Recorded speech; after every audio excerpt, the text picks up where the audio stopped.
Kabut itu datang seperti kain tipis yang disampirkan ke pundak bukit.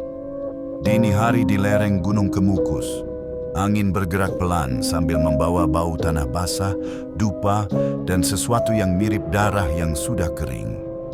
Di kejauhan, lampu minyak di dekat sendang berkedip kecil seperti mata yang memerhatikan. Hening tampak rapuh, sebab di bawahnya ada sesuatu yang berdenyut. Seorang perempuan berdiri di tepi batu, jemarinya dingin karena embun. Wajahnya cantik dengan bayangan lelah yang sukar disembunyikan. Namanya Sari, janda muda dari Kediri yang jalan hidupnya tiba-tiba seperti ditarik ke arah tak terlihat. Di belakangnya, suara lonceng kecil bergetar sendiri, padahal tidak ada angin yang cukup kuat untuk menggerakkan apapun. Bunyi itu seolah memanggil, menyelamkan dirinya pada ingatan yang paling ingin ia lupakan. Pada malam sebelumnya ia bermimpi melihat suaminya duduk di kandang ayam, menatapnya tanpa mata. Di depan suaminya ada mangkuk berisi bulu-bulu ayam yang bergerak seperti cacing, dan dari dalamnya muncul suara laki-laki yang asing namun akrab. Suara itu mengatakan bahwa tanah bisa disuburkan dengan tubuh, bahwa daging bisa melejit bila ada janji, dan bahwa kemakmuran adalah pintu yang menuntut kunci dari sesuatu yang paling suci. Kini di lereng Kemukus, Sari merasakan tanah berdenyut pelan di telapak kakinya. Ia datang karena sebuah nasihat yang tampak sederhana namun terdengar mengerikan ketika diucapkan pelan. Lakukan saja jika kau ingin menyelamatkan usaha ternakmu. Ia bertanya dalam hati apakah benar ada jalan pintas. Apakah benar keberuntungan dapat dipesan, dibayar, dan diambil di puncak bukit yang diselimuti kabut ini. Dan pertanyaan yang lebih tajam menyelinap dari dasar pikirannya. Siapa sebenarnya yang meminta bayaran? Sari berasal dari tepi kota Kediri. Dari gang yang di kiri kanannya tumbuh pohon mangga dan pohon kelapa tua.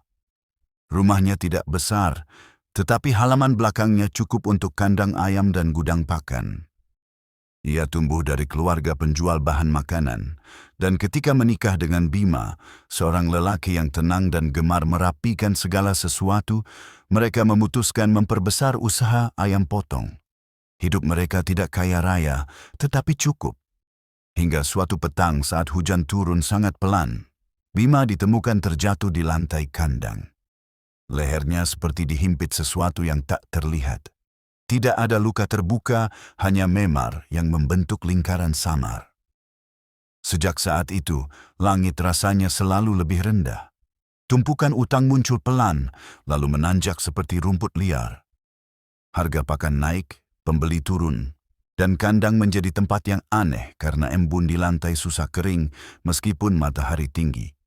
Sari berusaha bertahan. Ia bangun sebelum subuh, memberi makan ayam, membersihkan kandang, mengantar potongan ke warung-warung di pasar. Namun setiap langkah seperti melukai tanah, meninggalkan jejak yang tidak kelihatan, tapi terdengar oleh sesuatu yang sabar menunggu.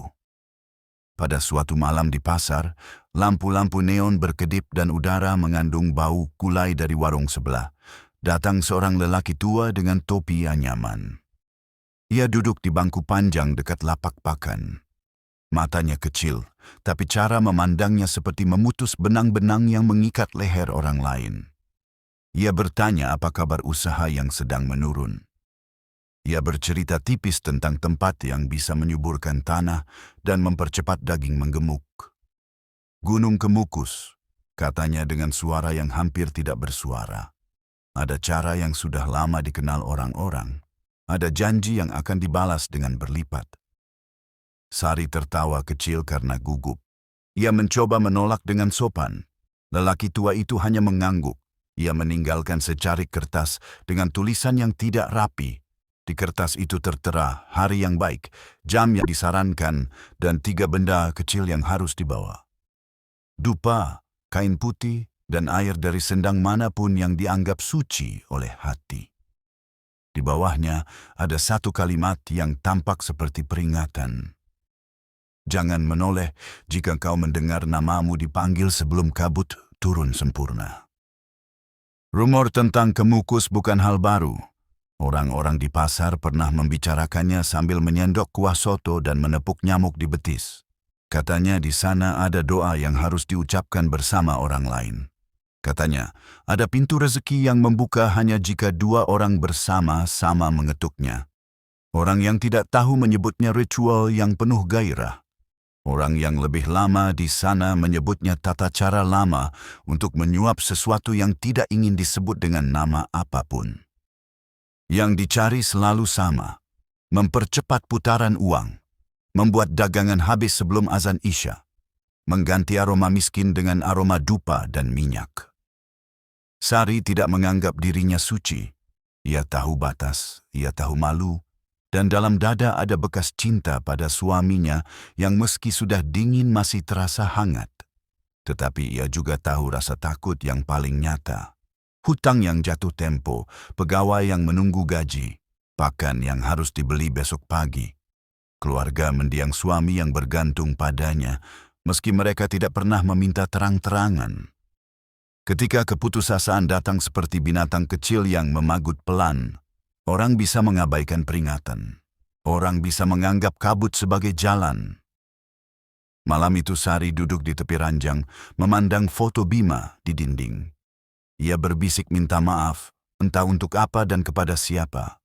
Angin memasuki kamar lewat celah jendela, membawa suara yang sulit dijelaskan, seperti langkah kaki yang sangat jauh, seperti tawa yang tidak memiliki mulut, seperti seseorang yang menyebut namanya dari balik air. Keesokan paginya, Sari pergi ke sebuah mushala tua untuk mengambil air wudhu. Ia tidak meminum, hanya menampungnya dalam botol kaca bening. Ia membeli dupa dari kios kecil di pasar. Ia memotong selembar kain putih dari tirai kamar. Semua dilakukan tanpa banyak berpikir, sebab kalau terlalu lama merenung, ia tahu langkahnya akan berhenti. Ia juga tahu bahwa setiap perjalanan yang meragukan harus segera diselesaikan sebelum pikiran menjadi terang.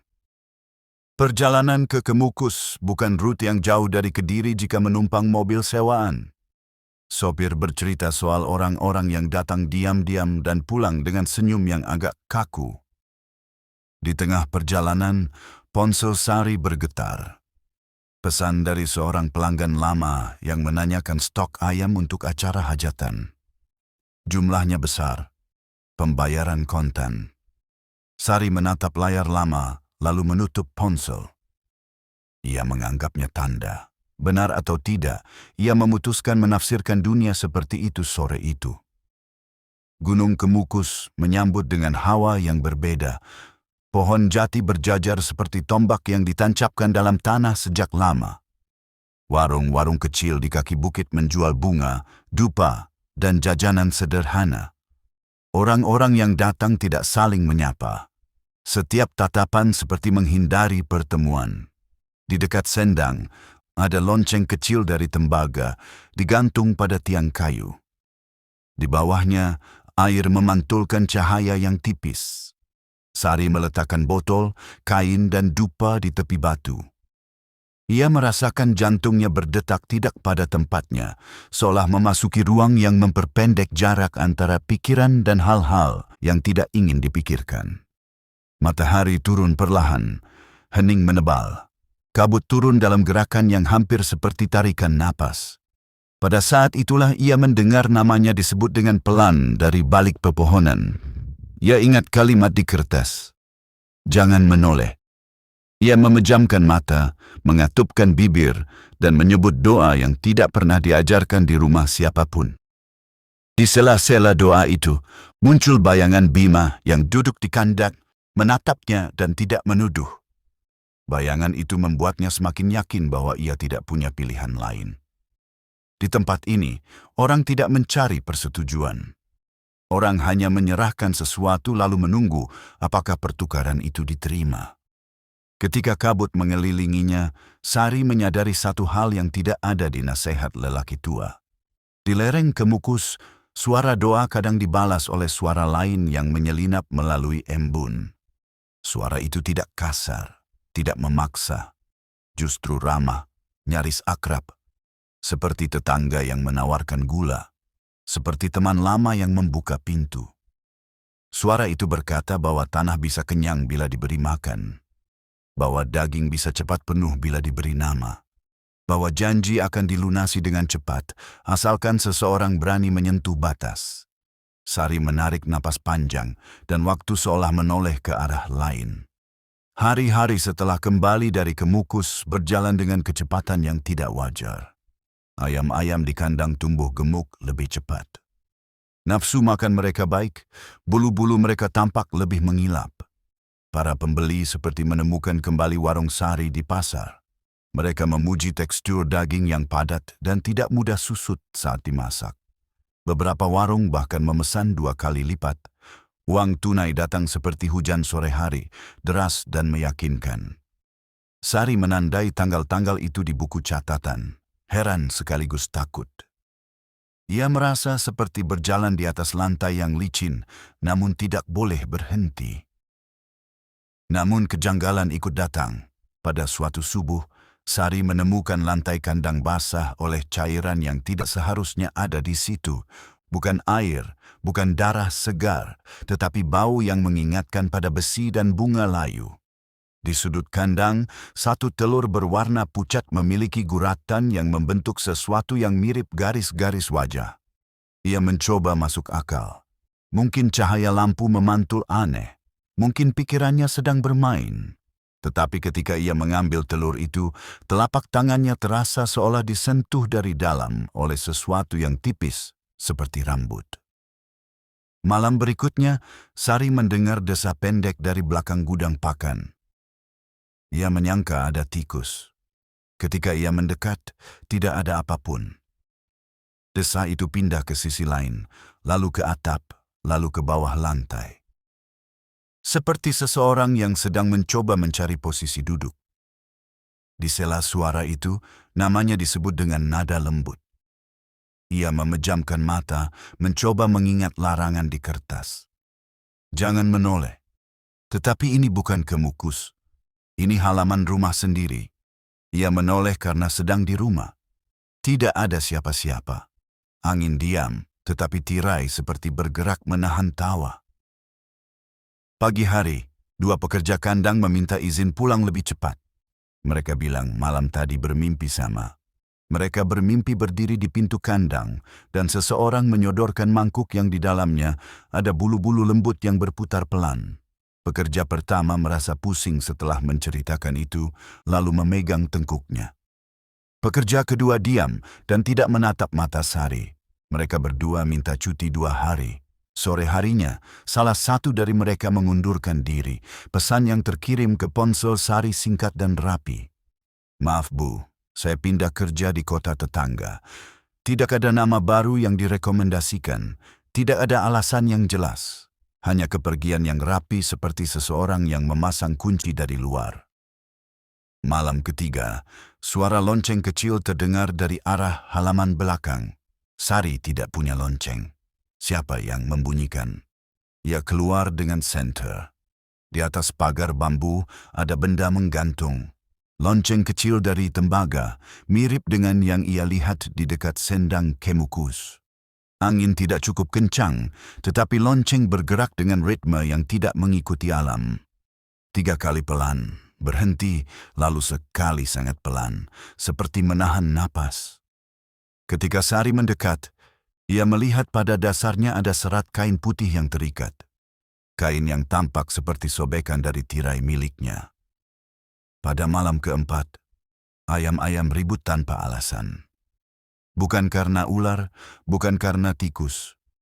Mereka membuat suara seperti kaget, lalu diam serentak, lalu ribut lagi. Sari masuk dengan senter. Di ujung kandang, di tempat di mana Bima dulu ditemukan terjatuh, ia melihat garis memar di lantai yang tampak baru. Memar itu mengelilingi tiang penyangga seperti kalung yang dipakaikan pada benda mati. Sari meraba lehernya sendiri tanpa sadar. Udara terasa lebih padat dan bau dupa samar mengambang tanpa ada batang yang dibakar. Puncaknya datang pada dini hari ketika hujan sangat tipis. Sari terbangun karena ada seseorang duduk di tepi ranjang.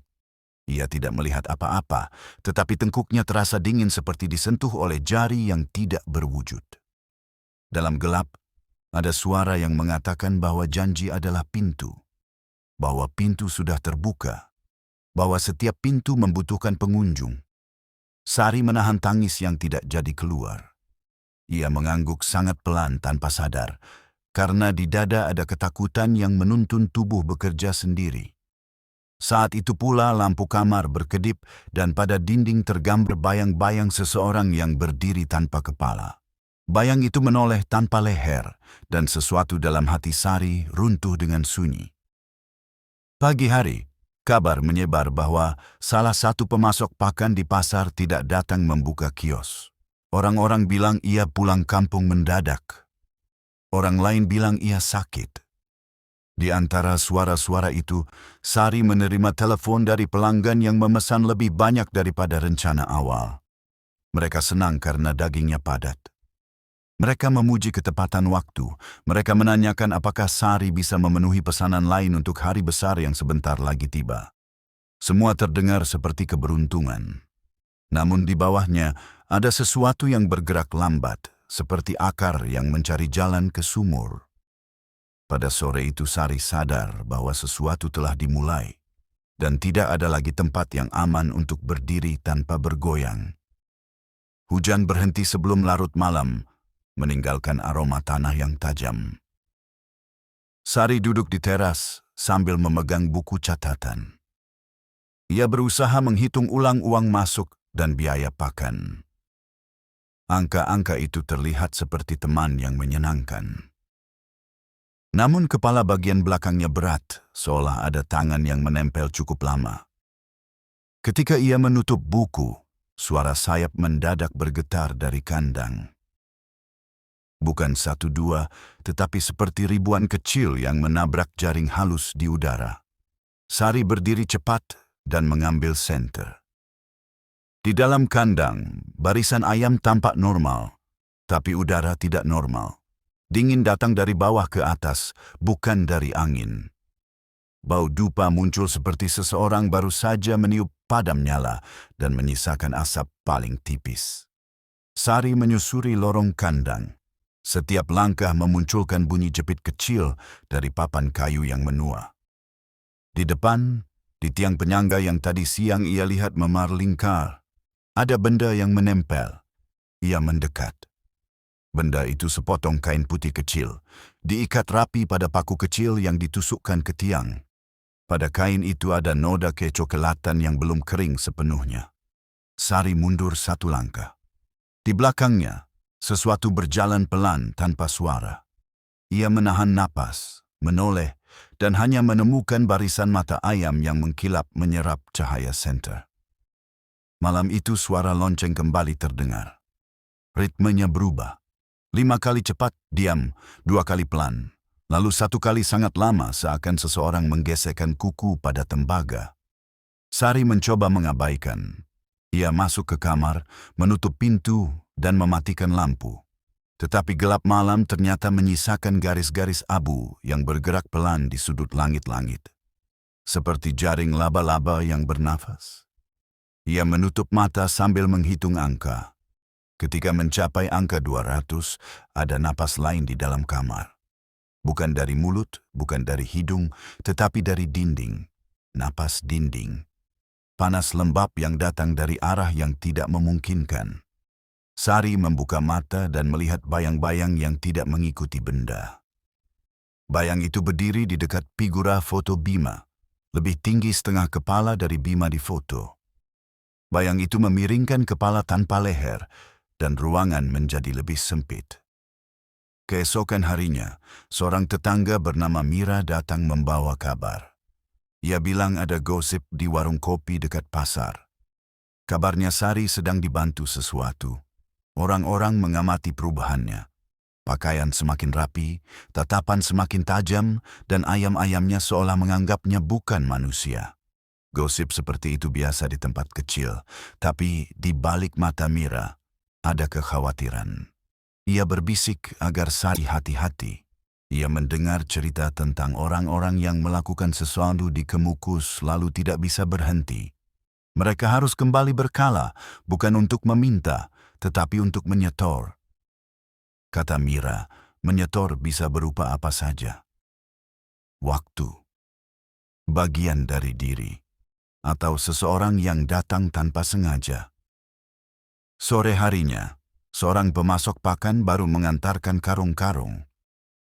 Ia anak muda dengan tawa ringan. Ia bilang mengagumi kerja keras Sari. Ia menawarkan harga yang miring untuk pelanggan besar. Ia meminta izin melihat kandang demi memastikan jalur pengantaran besok pagi. Sari mengangguk. Mereka berjalan memasuki kandang. Udara di dalam lebih pekat karena hujan siang tadi. Sari menunjukkan lorong-lorong, menjelaskan posisi pakan dan air. Anak muda itu memuji kerapian. Ia menunduk, lalu mengangkat sesuatu dari lantai. Sebuah lonceng tembaga kecil. Dari mana lagi benda seperti ini? Ia tertawa pendek, lalu mengibas lonceng itu ringan. Suaranya terdengar jernih, seolah ruangan menyukainya. Pada detik itu ayam-ayam berhenti bersuara serentak. Keheningan yang tajam jatuh seperti kaca. Anak muda itu berhenti tertawa.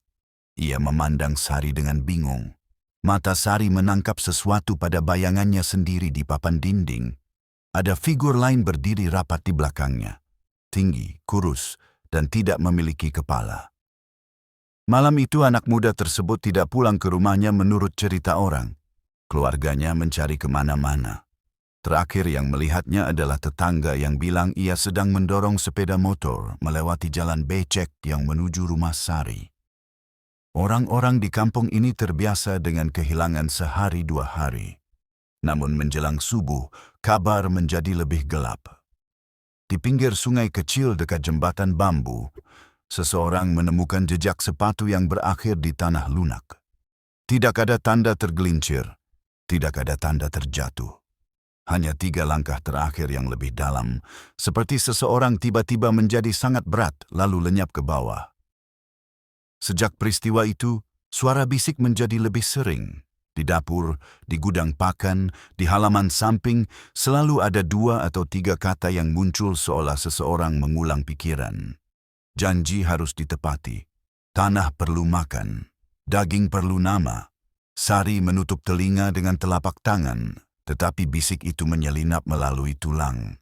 Ia duduk lama di lantai dapur, memandangi garis-garis retak yang membentuk peta kecil. Di peta itu, ia merasa dapat melihat jalan dari rumahnya ke lereng Kemukus. Jalan itu tidak diaspal. Jalan itu dibuat oleh langkah-langkah orang yang tidak pernah ingin diingat.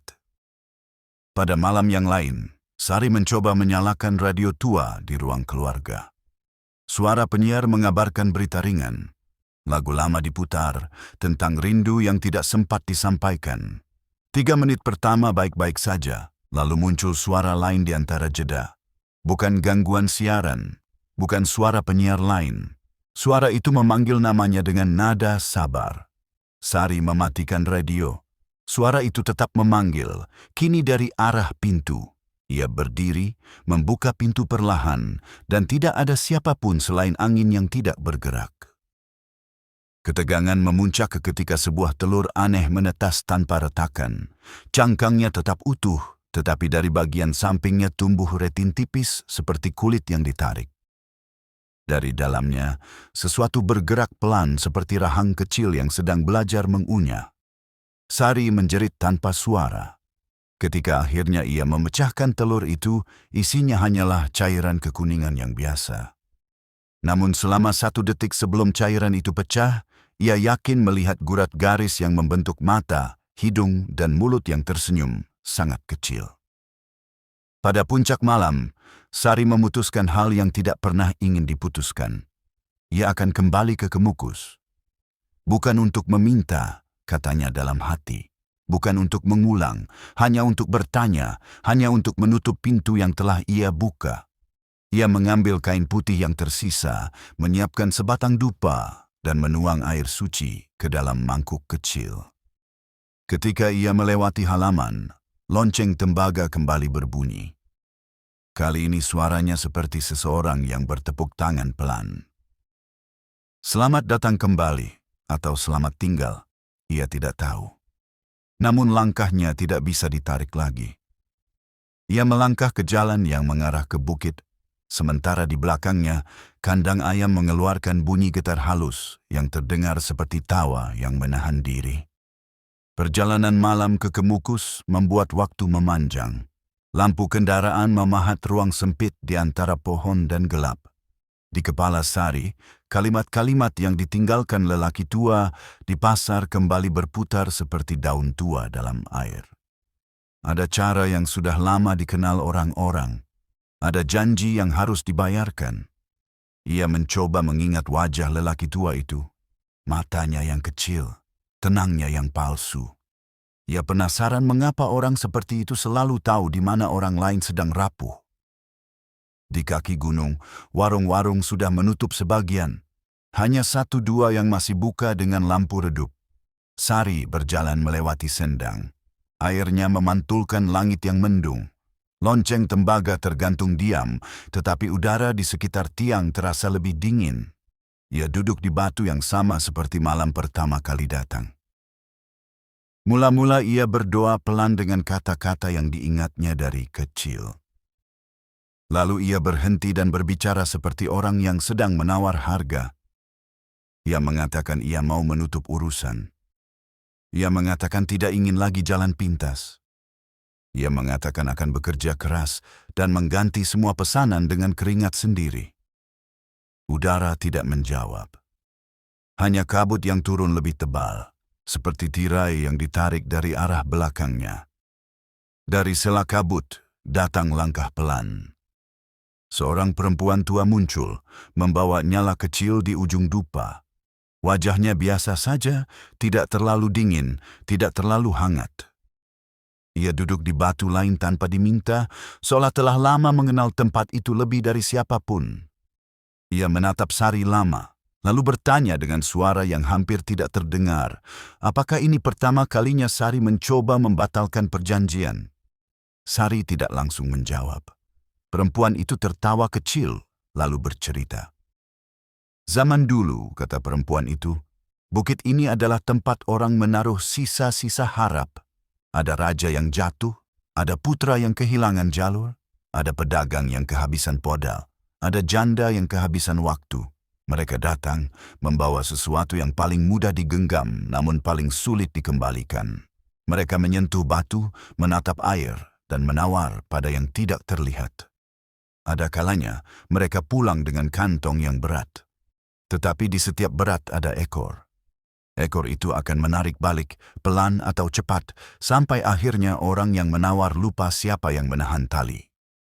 Sari bertanya, apa maksud kalimat tanah perlu makan dan daging perlu nama?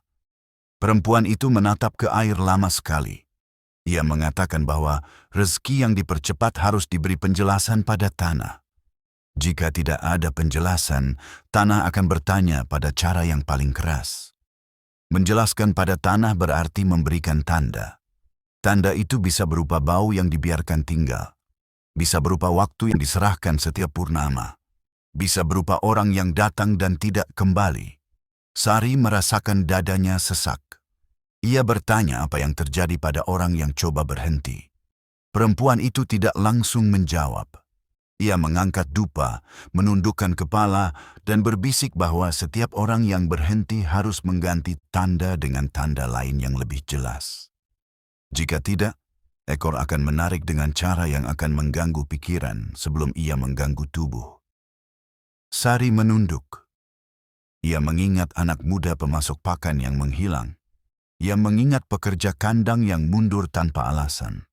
Ia mengingat telur yang tidak menetas dengan wajar. Ia bertanya apakah itu artinya ia sudah menyerahkan sesuatu tanpa ia sadari. Perempuan tua tersenyum sedih. Ia berkata bahwa orang yang datang dengan niat yang digoyahkan oleh ketakutan jarang pulang dengan tangan bersih. Ia menyarankan Sari untuk mencari siapa yang pertama kali mengajaknya, karena orang itu mengerti harga dan mekanisme.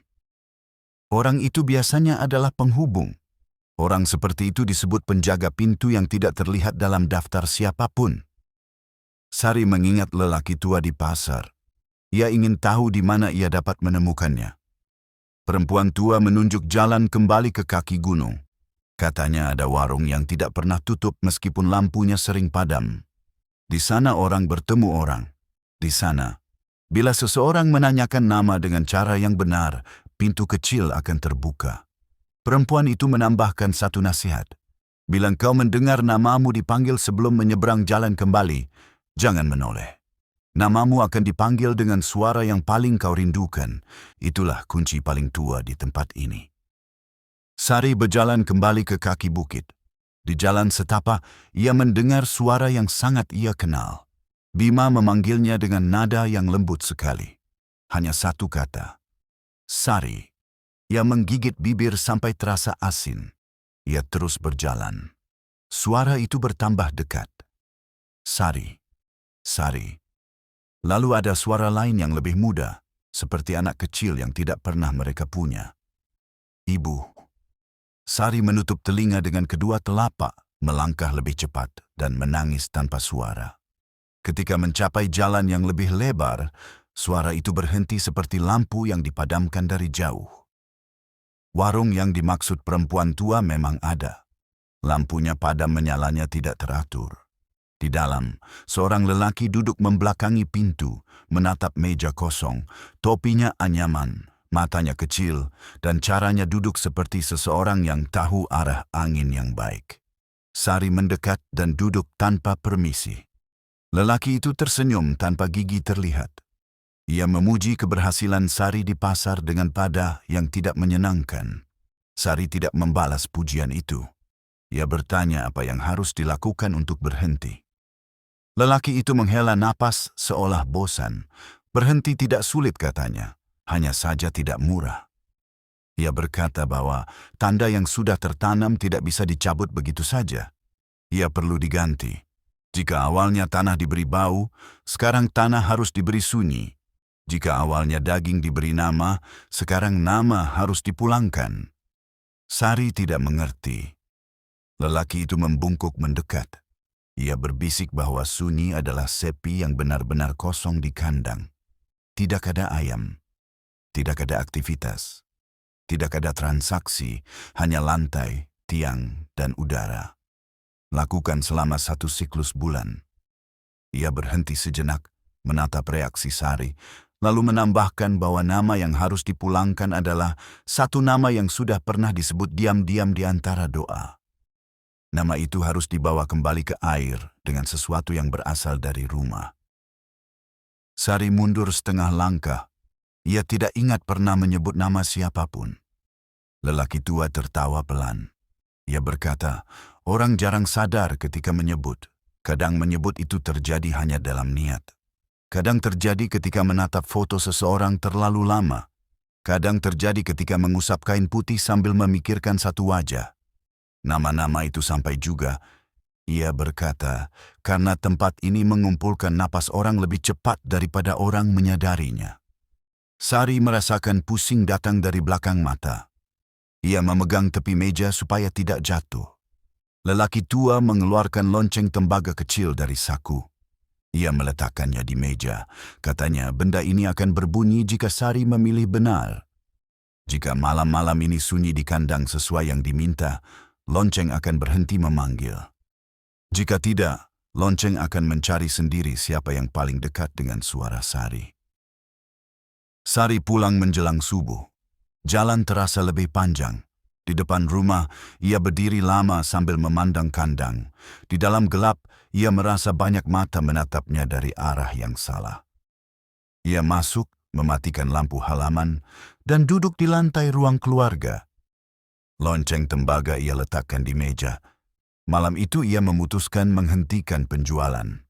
Ia mengirim pesan pada semua pelanggan bahwa ada masalah pada pakan. Ia meminta maaf dan menjanjikan pengembalian uang muka.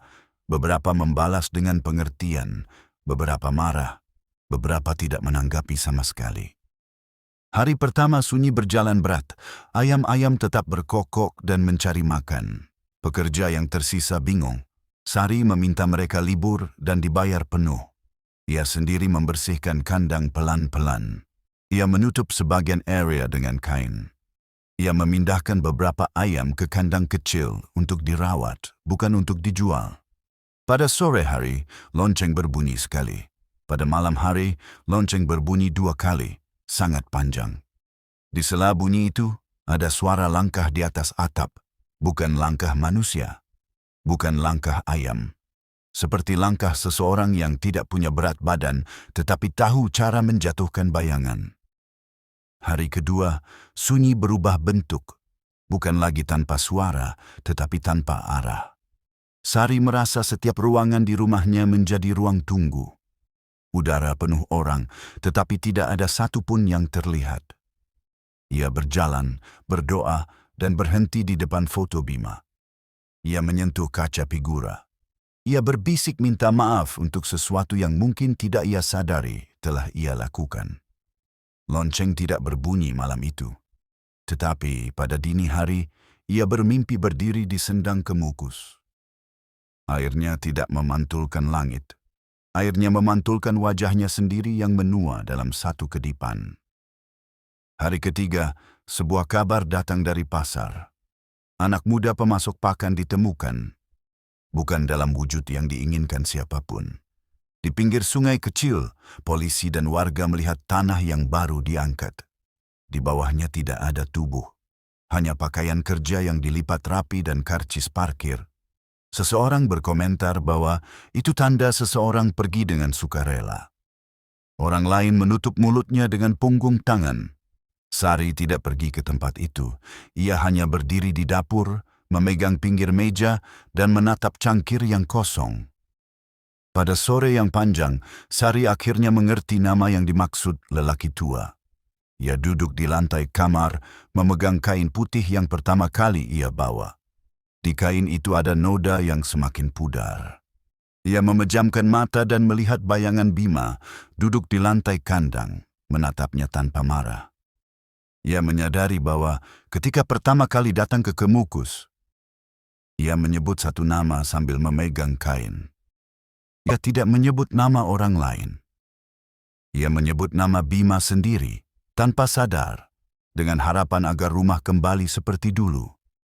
Itulah nama yang menyalakan pintu, itulah nama yang memberi izin pada tanah untuk menagih. Malam itu, Sari membawa kain putih dan lonceng kembali ke sendang, sendirian, sementara di kejauhan suara azan maghrib berlalu seperti burung yang terbang rendah. Ia menaruh kain di permukaan air, lalu mengangkatnya kembali. Ia berbisik memulangkan nama Bima ke tempat yang seharusnya, bukan sebagai tanda, tetapi sebagai doa agar tidak lagi dijadikan alat. Lonceng di tangannya berat dan tidak mau bersuara. Ia menunggu, membiarkan kabut turun, menahan air mata di belakang mata. Pada saat itu, seseorang berdiri di seberang sendang, tinggi, kurus, tanpa kepala. Sosok itu tidak bergerak, hanya berdiri dan menatap dengan cara yang tidak membutuhkan mata. Tanah di bawah kaki Sari berdenyut. Lonceng tetap diam, dan udara berbisik bahwa masa sunyi yang ia pilih tidak disukai oleh sesuatu yang sudah sempat merasa lapar. Malam berikutnya menjadi malam paling panjang.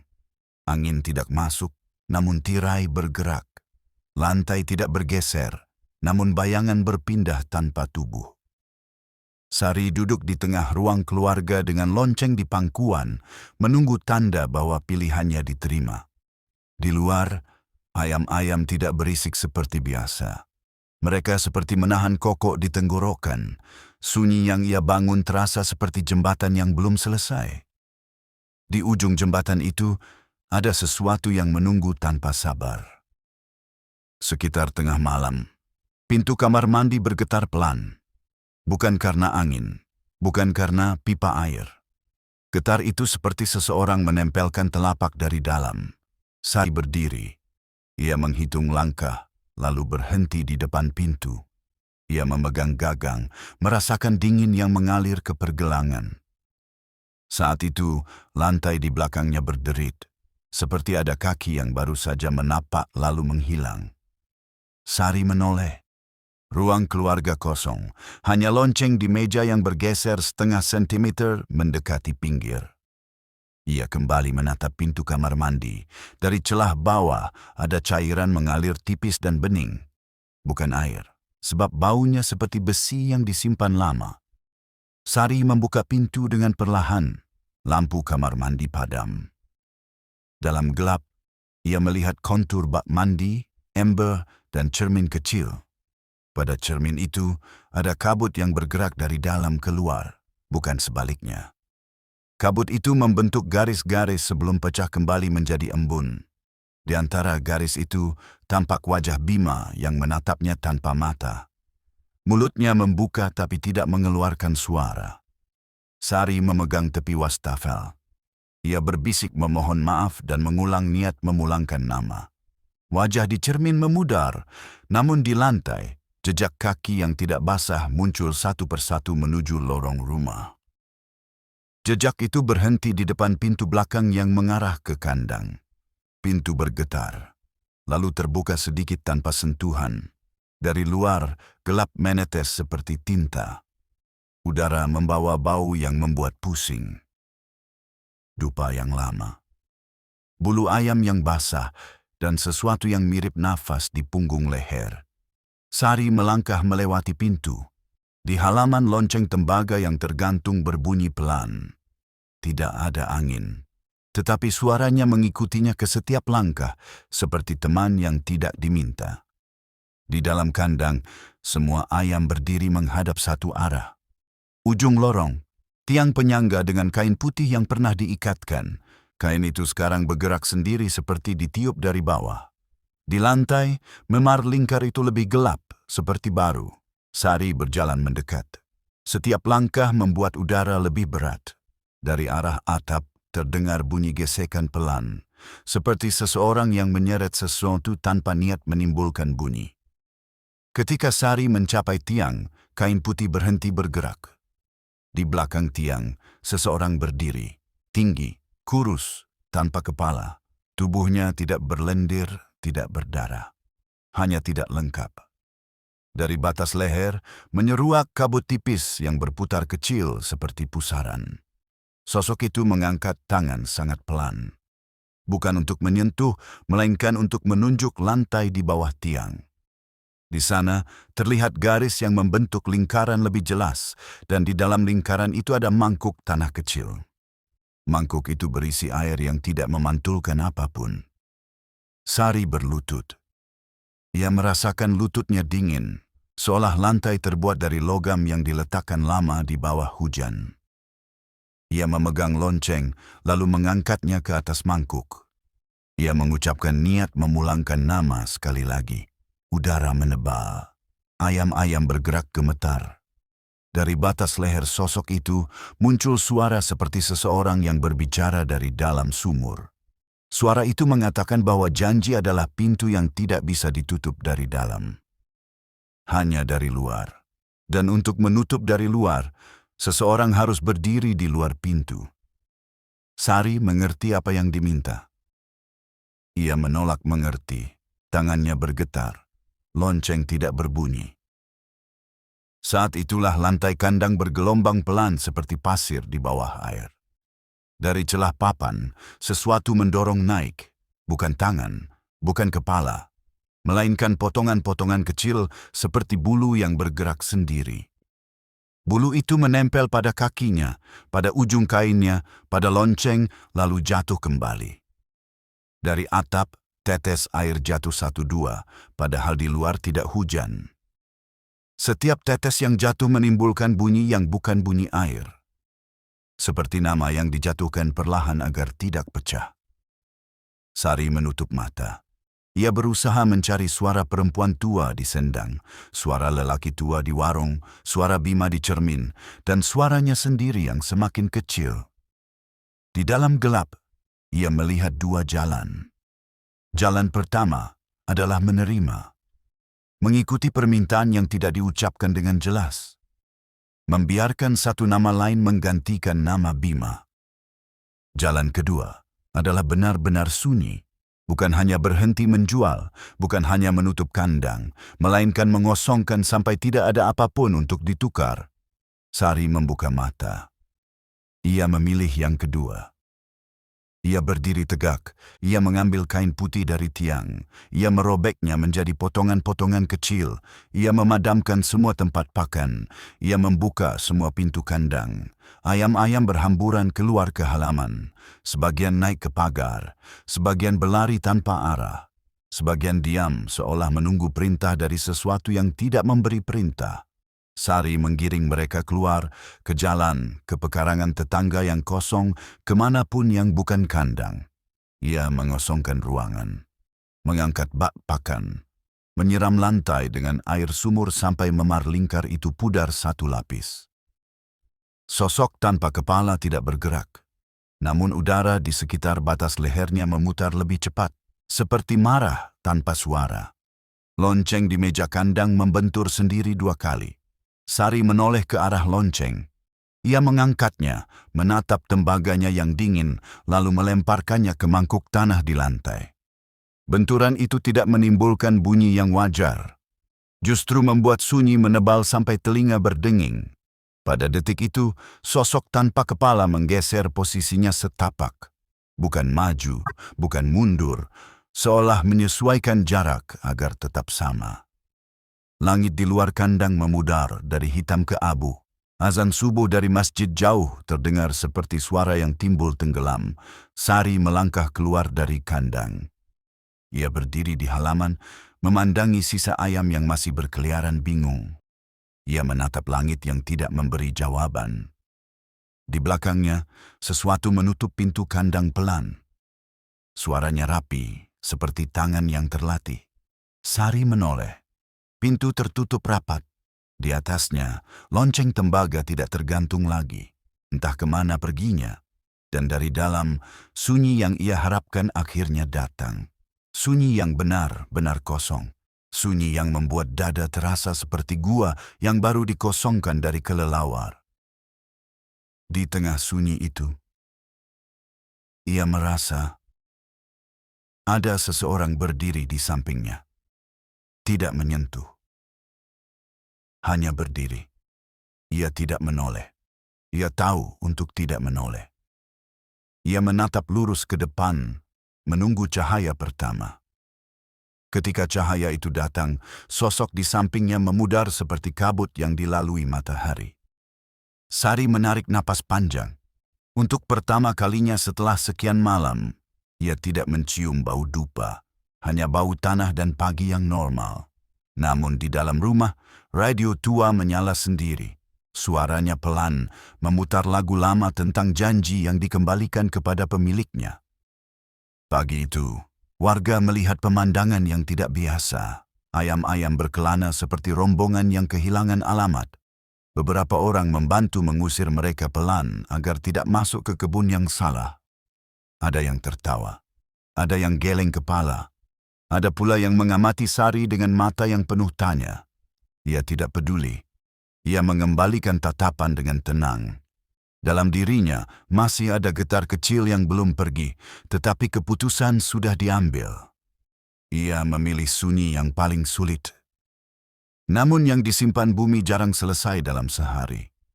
Menjelang sore, lelaki tua dari warung datang ke halaman. Ia berdiri di bawah pohon kelapa, menatap rumah.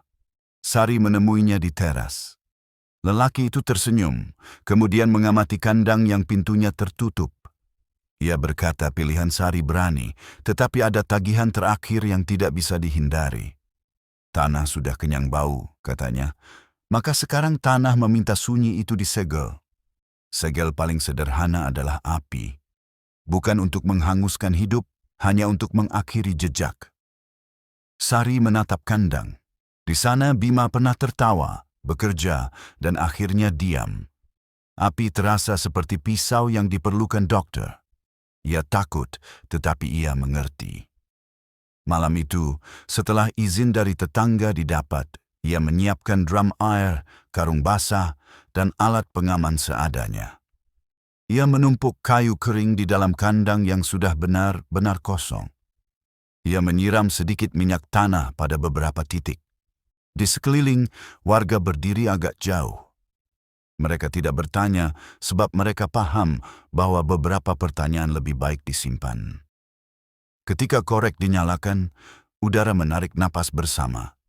Api memulai pekerjaannya dengan suara kecil, lalu tumbuh menjilat tiang-tiang yang pernah memegang kain putih. Asap naik lurus, membentuk garis ke langit. Di sela api, Sari melihat bayangan Bima berdiri di ambang pintu menatapnya. Bukan marah, bukan sedih, hanya menatap dengan lega yang tipis. Sosok tanpa kepala tidak muncul, atau mungkin ia terlalu halus untuk dilihat di tengah cahaya. Lonceng tidak berbunyi. Yang ada hanya gemeretak kayu dan detak jantungnya sendiri yang mereda perlahan. Api memakan waktu setengah malam untuk berhenti menjadi merah. Ketika tinggal arang, Sari berjalan mendekat. Ia mengambil segenggam abu, lalu menaburkannya ke tanah. Ia berbisik mengembalikan semua yang pernah diambil tanpa sadar. Ia menutup mata, dan dalam gelap ia melihat sendang di Kemukus untuk terakhir kalinya. Airnya memantulkan langit pagi. Di tepian, perempuan tua duduk membelakangi, seolah sudah menutup buku yang lama sekali dibaca. Pada saat itu, angin pertama dari timur bertiup pelan, menggerakkan daun kelapa, mengangkat abu tipis-tipis, membawa sisa bau menyeramkan pergi dari halaman rumahnya. Tiba-tiba, dari arah radio tua di ruang tamu, mengalun suara yang bukan lagu. Suara itu membaca nama demi nama dengan tempo lambat. Nama pelanggan, nama pekerja, nama semua orang yang pernah masuk dan keluar rumah ini sejak Bima tiada. Daftar itu panjang. Sari masuk dan mematikan radio. Suara tidak berhenti.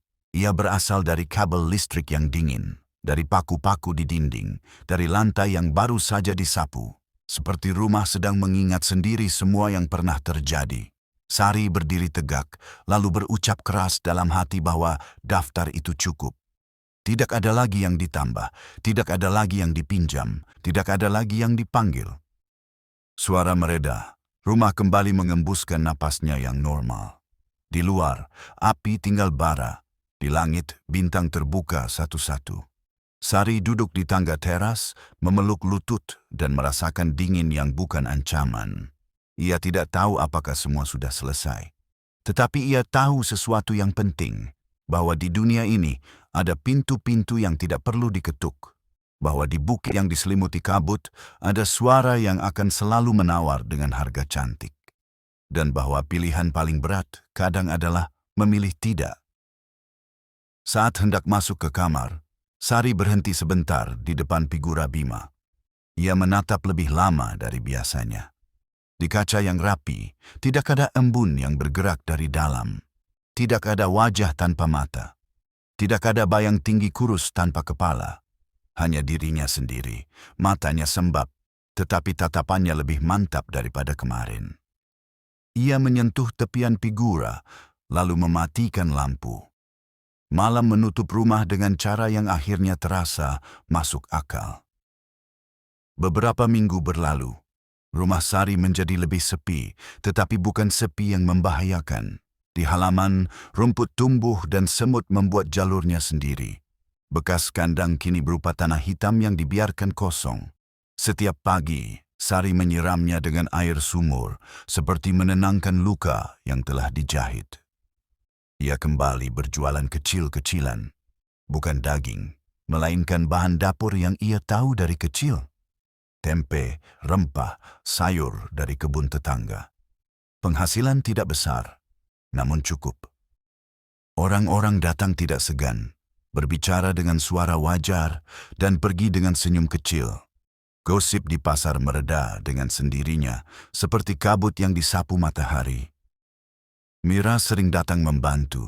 Mereka jarang membicarakan malam-malam yang lama. Mereka lebih sering bicara tentang hal-hal sederhana, harga cabai yang naik, anak tetangga yang lulus, listrik yang kadang padam. Di antara percakapan ringan itu, Sari sesekali menatap ke arah bekas kandang.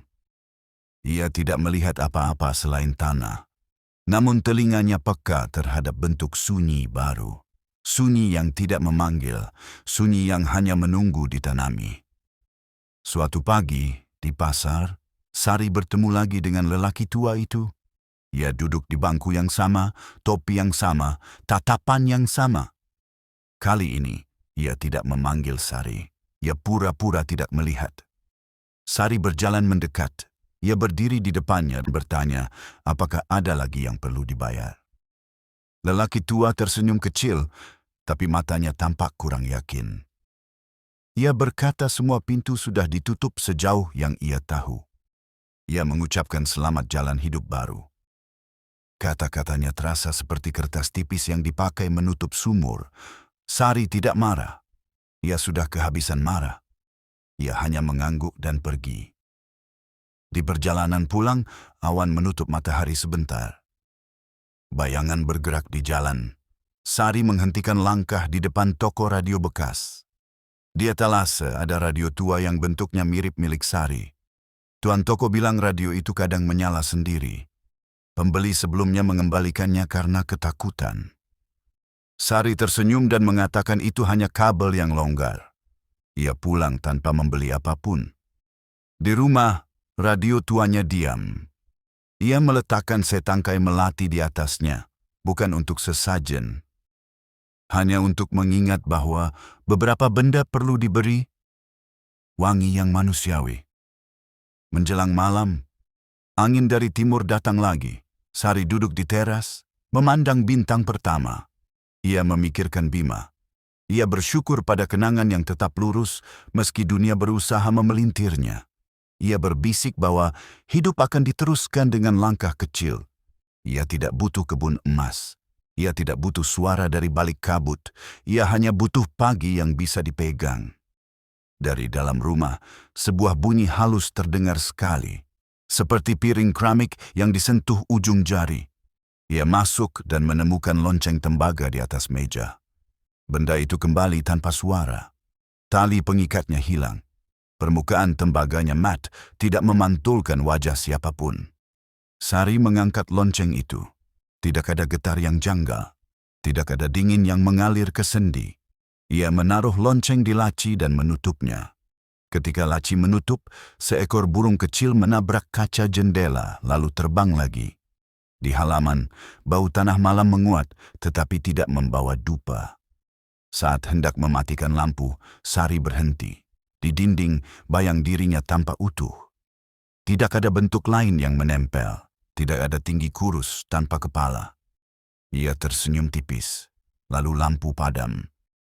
Namun esok paginya, saat menyapu teras, Sari menemukan jejak kecil di tanah hitam bekas kandang. 3 langkah. Dalam dan rapi, mengarah ke tengah, lalu berhenti di titik tempat mangkuk tanah dulu diletakkan. Ia berjongkok. Ia menyentuh bekas langkah itu. Tanah terasa hangat, seperti baru dilewati sesuatu yang hidup. Ia menoleh sekilas ke jalan. Tidak ada siapapun. Di telinganya, angin bersuara sangat pelan. Bukan memanggil, bukan menawar, hanya mengingatkan bahwa tanah punya ingatan, bahwa setiap pintu yang pernah dibuka akan selalu memiliki bekas engsel. Bekas itu tidak berbahaya selama tidak digerakkan lagi. Sore harinya, Sari mengambil keputusan kecil. Ia menanam pohon di bekas pusat lingkaran itu. Bukan pohon uang yang dijual orang di pasar malam. Ia menanam pohon ketapang kecil yang mudah tumbuh. Ia menyiraminya, menepukkan tanah, lalu menancapkan penanda sederhana dari batu sungai. Setiap hari ia menyapanya seperti menyapa tamu baik. Pohon itu tumbuh pelan, daunnya lebar, teduhnya ringan. Anak-anak tetangga mulai bermain di bawahnya. Mereka tertawa, mereka berlari, dan suara mereka menutup celah-celah sunyi yang dulu sering dimasuki sesuatu yang tidak terlihat. Pada suatu senja, Mira bertanya, apakah Sari masih bermimpi buruk? Sari berkata masih, tapi bentuknya berbeda. Tidak ada lagi wajah tanpa mata. Tidak ada lagi lonceng yang mencuri malam. Yang tersisa hanya bayangan Bima yang duduk di kursi, tersenyum tanpa suara, lalu menghilang seperti seseorang yang akhirnya menemukan jalan pulang. Mira mengangguk. Ia tidak bertanya lebih jauh. Malam itu, ketika bintang jatuh melintas sangat cepat, Sari mengucapkan terima kasih pada sesuatu yang tidak ia mengerti. Ia memejamkan mata sejenak. Ketika membukanya, ia tidak melihat apa-apa selain langit yang luas. Namun di sudut matanya, laci yang menyimpan lonceng tembaga bergerak sendiri 1 sentimeter. Sari menatapnya. Laci berhenti. Ia tertawa kecil. Ia berkata sudah cukup. Ia berjalan ke kamar, mematikan lampu, dan membiarkan rumah tenggelam dalam gelap yang tidak punya rencana lain selain tidur. Di luar, angin dari timur kembali membawa wangi melati yang ia letakkan di atas radio. Pohon ketapang bergesek pelan. Di tanah, bekas langkah yang kemarin terlihat pudar sedikit demi sedikit. Pagi akan datang seperti biasa. Pasar akan buka seperti biasa. Hidup akan berjalan seperti biasa. Namun jauh di lereng Kemukus, seseorang menaruh dupa baru di tepi sendang. Lonceng tembaga di tiang kayu bergetar sekali, sangat kecil, hampir tidak terdengar. Seakan sekadar mengingatkan bahwa cerita yang tenang ini tidak pernah benar-benar berakhir. Bertahun-tahun kemudian, seorang mahasiswa dari Kediri menulis skripsi tentang ritual ekonomi tradisional dan pengaruhnya pada perilaku pasar. Ia tidak percaya hal gaib. Ia hanya mengumpulkan data, mewawancarai pedagang, dan memotret warung-warung tua. Dalam pencariannya, ia mendengar kisah samar tentang seorang janda yang menutup kandang ayamnya dan membakar jejak yang pernah membuat hidupnya berbelok. Mahasiswa itu penasaran. Ia melacak alamat, menemukan rumah yang kini teduh oleh pohon ketapang dan mengetuk pelan. Sari sudah menua. Matanya tetap jernih namun ada garis-garis yang memeluk tepinya. Ia menjamu anak muda itu dengan teh hangat. Mereka berbincang di teras. Mahasiswa itu sopan, mencatat hal-hal umum. Ia tidak bertanya tentang Kemukus secara langsung. Ia hanya bertanya tentang cara orang kecil bertahan ketika harga melompat dan rezeki terasa menutup diri. Sari bercerita secukupnya. Ia tidak menambah, tidak mengurangi. Ia menyebutkan bahwa beberapa pintu lebih baik dibiarkan untuk orang yang benar-benar tidak memiliki pilihan. Dan bahwa pintu-pintu seperti itu biasanya tidak berakhir manis. Sebelum pulang, mahasiswa itu memuji pohon ketapang di halaman. Ia bertanya, siapa yang menanamnya? Sari tersenyum dan berkata pohon itu ditanam untuk menutup sesuatu. Mahasiswa itu tertawa karena tidak mengerti. Ia berpamitan lalu berjalan ke gerbang. Di ujung jalan, ia menoleh sekali lagi. Rumah itu tampak biasa, seperti rumah lain. Namun telinganya menangkap bunyi halus dari dalam. Seperti logam kecil yang disentuh dengan kuku. Ia menganggapnya suara peralatan dapur. Ia pergi. Malamnya, di kos, mahasiswa itu menyusun catatan. Radio kecil di meja tiba-tiba menyala sendiri pada volume terendah. Ia mematikannya. 2 menit kemudian, radio menyala lagi.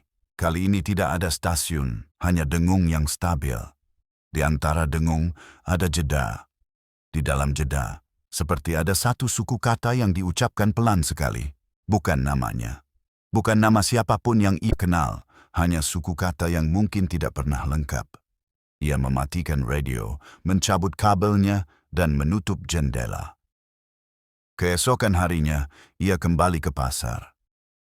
Di bangku dekat kios pakan, seorang lelaki tua dengan topi anyaman duduk sambil memegang lonceng tembaga kecil.